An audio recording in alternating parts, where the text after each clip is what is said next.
Hello दोस्तों, मैं राहुल और आप देख रहे हैं रिफ्लेक्ट नॉलेज।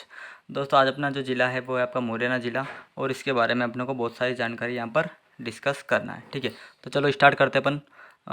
मुरैना ज़िला। ठीक है, तो पहली जो बात आती है वो सबसे इम्पोर्टेंट ये है सर कि ये सरसों उत्पादक ज़िला है। मतलब कि एमपी में सबसे ज़्यादा जो सरसों होता है वो कहाँ आता है? मुरैना में। और इसके अलावा आप याद रखेंगे कि शहद उत्पादक में भी क्या है आपका मुरैना ज़िला फेमस है। इसके अलावा यहाँ की गजक क्या है, बहुत फेमस है। आपने देखी होगी, आपकी सिटी में भी इस नाम से गजक चलती है। ठीक है, चंबल नदी की बात करें तो चंबल नदी पर यहाँ पर एक चंबल घड़ियाल परियोजना है। बिल्कुल सही, क्योंकि सबसे ज़्यादा जो घड़ियाल है वो आपके चंबल नदी में पाए जाते हैं और चंबल नदी सबसे ज़्यादा प्रभावित अगर किसी को करती है तो वो है आपका मुरैना जिला। ठीक, घड़ियालों का यहाँ पर संरक्षण होता है। ठीक है, गंगा मतलब डाल्फिन का भी यहाँ पर क्या होता है? संरक्षण होता है चंबल नदी में। ठीक, पहाड़गढ़ के यहाँ पर शैल चित्र है, ये बहुत इंपॉर्टेंट क्वेश्चन है। पहाड़गढ़ के शैल चित्र, ठीक है, तो ये शैल चित्र वगैरह गुफाएं वगैरह जहाँ पर भी है ना, इनको अपने को बहुत अच्छे से पढ़ना पड़ता है, क्योंकि वन लाइन फैक्ट होते हैं, डायरेक्ट क्वेश्चन आता है कि ये शैल चित्र कहाँ है, ये गुफा कहाँ है, ये मंदिर कहाँ है, ये महल कहाँ है। ठीक है, तो पहाड़गढ़ के शैल चित्र याद रखना। ठीक, इसके अलावा अगर मैं बात करें तो चंबल नदी ने मृदा अपरदन सबसे ज़्यादा मुरैना में किया है, ये सही बात है। सबसे ज़्यादा कटाव यहीं पर होता है। ठीक है, और चंबल नदी जहाँ से गुजरती है ना, जैसे भिंड, मुरैना, श्योपुर, तो वहाँ पर अपने को कौन सी मिट्टी मिलती है? जलोढ़ मिट्टी। ठीक है, बात करें कि मध्य प्रदेश का देखो औद्योगिक केंद्र है यहाँ का बानमोर। क्या लिखा हुआ है आप इसको? बानमोर। बानमोर औद्योगिक केंद्र है। ठीक है, और बानमोर में आपका एक कत्था बनाने का कारखाना भी है। ठीक है, एक कारखाना आपका शिवपुरी में है और एक आपका बानमोर में भी है। ठीक है, चलो इसके अलावा है सर कि पहली सीमेंट फैक्ट्री यहाँ पर बनाई गई थी 1921 में एसएससी द्वारा। ठीक है, ये किसने बनाई थी? एसएससी ने। इसके अलावा है देखो, चंबल नदी जो अपरदन करती है वो कौन सा करती है, ये क्वेश्चन पूछा गया था एमपीएसआई में। क्वेश्चन पूछा था कि चंबल नदी जो अपरदन करती है वो कौन सा अपरदन, यानी इसे क्या बोला जाता था? इसे अपन अवनालिका अपरदन की बोलते हैं। क्या? अवनालिका अपरदन। ठीक है, या फिर इसे कहीं कहीं पर गली अपरदन भी बोलते हैं। ठीक है, गली अपरदन भी बोलते हैं। ठीक, इसके कारण यहाँ पे क्या है, भीड़ों का निर्माण हो जाता है, जहाँ पर डकैत वगैरह जो है वो शरण ले लेते हैं, इसलिए इसको डकैतों की शरणा स्थली भी बोला जाता है। ठीक है, हिंदी पे मत जाना रहे। ठीक है, अब ये तो हो गई सर बहुत छोटी सी बात। ठीक, ये तो हो गई बहुत छोटी सी बात। अब काम की बातें जो है वो आपको लिखना है। ठीक है, काम की बातें मैं ये बहुत कम जानकारी थी, जानकारी तो अब दूंगा मैं आपको।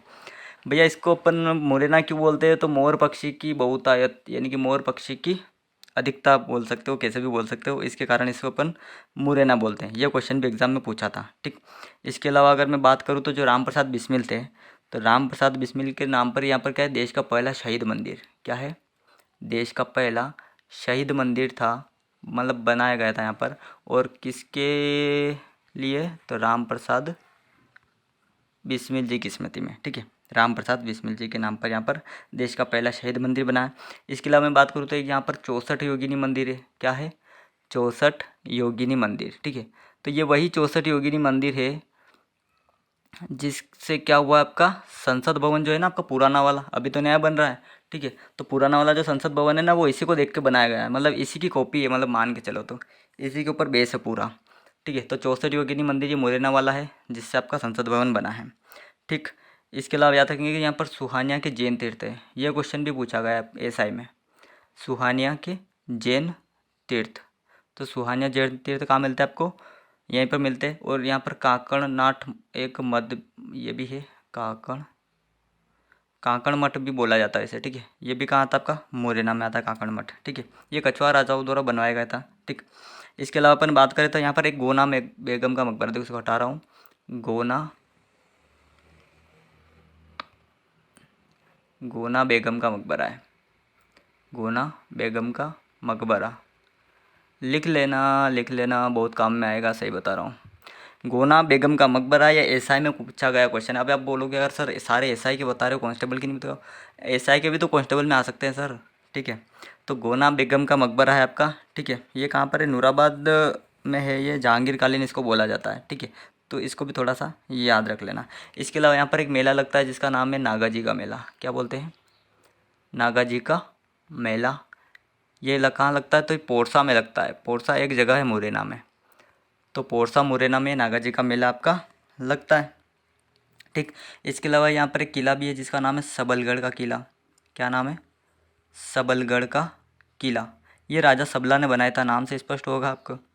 ये सबलगढ़ का किला है जो कि राजा सबला द्वारा यहाँ पर बनाया गया था। इसके अलावा एक यहाँ पर महाभारतकालीन स्थल भी है जिसका नाम है आपका, क्या बोलते हैं इसको, कुंतवार या ऐसा ही कुछ बोलते हैं, ठीक है, कुंतवार बोला जाता है उसको, ठीक है। ये आपका, या फिर कुंतलपुर भी बोलते हैं, ऐसा भी याद रख लेना, कुंतलपुर बोला जाता है, ठीक है। तो ये महाभारतकालीन है। महाभारतकालीन क्यों है, क्योंकि ये वो गांव है जहाँ पर जो महारानी कुंती को जानते होगे ना, महाभारत देखी होगी तो महारानी जो कुंती थी ना, उन्होंने कर्ण को यहीं पर नदी में प्रवाहित किया था सर, ठीक है। तो ये बात आप याद रखना कि महारानी कुंती ने कर्ण को यहीं पर नदी में क्या किया था, प्रवाहित किया था, कर्ण को नदी में प्रवाहित किया था, याद रखना है ना। राइटिंग पे मत जाना, रहे नहीं लिखा था है, ठीक है। तो ये सारी जानकारी आ गई इसमें, ठीक है।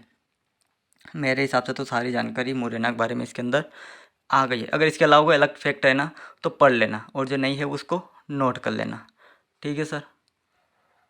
वीडियो भी अच्छा खासा हो ही गया होगा आपका, ठीक है, 5 मिनट का हो गया, ठीक है। तो अब ईमानदारी से पढ़ते रहना, और जिनको भी लगता है कि यार मैं बहुत धीरे पढ़ाता हूँ, या फिर क्या है कि टाइम इतना होगा नहीं, ठीक है, कि एग्ज़ाम तक मैं चीज़ें करा पाऊँ, तो देखो सब आपको भी पता है, मुझे पता है कि जितना टाइम अपने पास है ना, उतने टाइम में कोई भी पुलिस वाला नहीं बन सकता है, नहीं बन सकता है। जो पहले से पढ़ रहा होगा ना सर, वही बन पाएगा, साफ बात है। जो नए नए आए ना, नहीं बन पाएंगे, ठीक। तो बात इतनी है कि मेरा काम ये नहीं है कि मैं आपको पूरा पुलिस का, कांस्टेबल का ये पूरा सिलेबस कराऊँ, नहीं है। आपके पास भी टाइम नहीं है, मेरे पास भी नहीं है।